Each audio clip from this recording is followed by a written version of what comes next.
श्रीलंका ने भारत से 10 अशोक लेलैंड की बसेस केवल इसलिए खरीदी थी जिससे इन 10 बसेस को रेल ट्रांसपोर्ट के रूप में इस्तेमाल किया जा सके। आज बात करेंगे श्रीलंका में चलने वाले अशोक लेलैंड बसेस के बारे में, जिनको श्रीलंका की रेलवेज पटरियों पर चलाती है और श्रीलंका में आज भी ये सबसे तेज और सस्ता मोड ऑफ ट्रांसपोर्टेशन माना जाता है।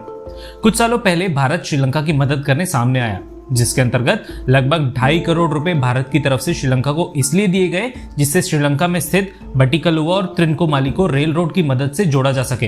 रेल रोड के इस प्रोजेक्ट में अशोक लेलैंड की बसेस का इस्तेमाल होने वाला था और इन बसेस को श्रीलंकन रेलवेज के हिसाब से पटरियों पर चलाए जाने लायक बनाना था।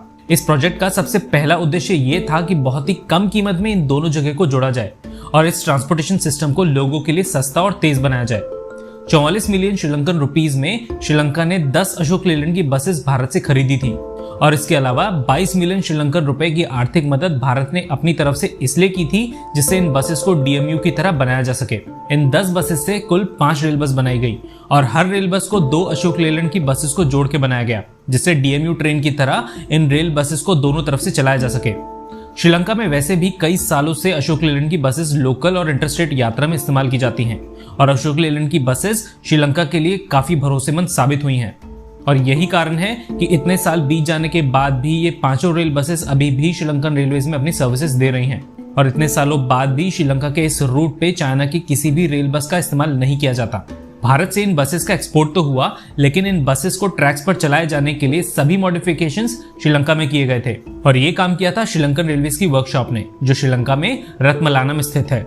इतने सालों तक चलाए जाने के बावजूद भी अभी तक श्रीलंकन ड्राइवर्स ये कहना नहीं भूलते कि अशोक लेलैंड की रेल बसेस की मेंटेनेंस आज भी उतनी ही कम है जितनी तब जब ये बसेस श्रीलंका में इंपोर्ट की गई थी। बात करें इन अशोक लेलैंड की बसेस की तो in made in India buses के मॉडल का नाम था वाइकिंग, जिन्हें आज भी भारत के कई राज्यों में इंटरस्टेट बसेस के तौर पर इस्तेमाल किया जाता है। श्रीलंका की इन रेल बसेस में 180 HP के डीजल इंजन का इस्तेमाल हुआ है और इन इंजन को भारत में ही मैन्युफैक्चर किया गया है।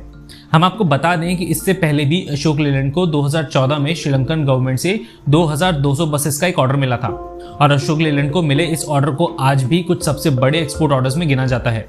कमाल की बात तो ये है कि इन रेल बसेस के पार्ट्स के लिए श्रीलंका को भारत पे बिल्कुल भी निर्भर नहीं होना पड़ता, क्योंकि किसी भी कंपोनेंट के खराब होने पर उनको आसानी से सड़क पर चलने वाली अशोक लेलैंड की बसेस से निकाला जा सकता है। इसलिए आज भी श्रीलंका में पुरानी और बंद हो चुकी अशोक लेलैंड की बसेस के स्क्रैप को पार्ट्स के लिए संभाला जाता है। भारत से श्रीलंका को हुआ ये बहुत ही छोटा made in India export order था, पर इसकी वजह से श्रीलंका अपने बहुत से पैसे बचा पाया और ये बसेस आज भी इतनी कारगर हैं कि इनको चलाने में आज भी बहुत ही कम खर्चा आता है। आज की वीडियो में बस इतना ही। हम आपसे फिर मिलेंगे एक नई मेड इन इंडिया खबर के साथ। अगर आपको कंटेंट अच्छा लगा हो तो वीडियो को लाइक करें और चैनल को सब्सक्राइब करने के बाद बेल आइकन दबा दीजिए, जिससे आने वाली सभी मेड इन इंडिया वीडियोस के बारे में आपको तुरंत नोटिफिकेशंस मिल सके। धन्यवाद। जय हिंद।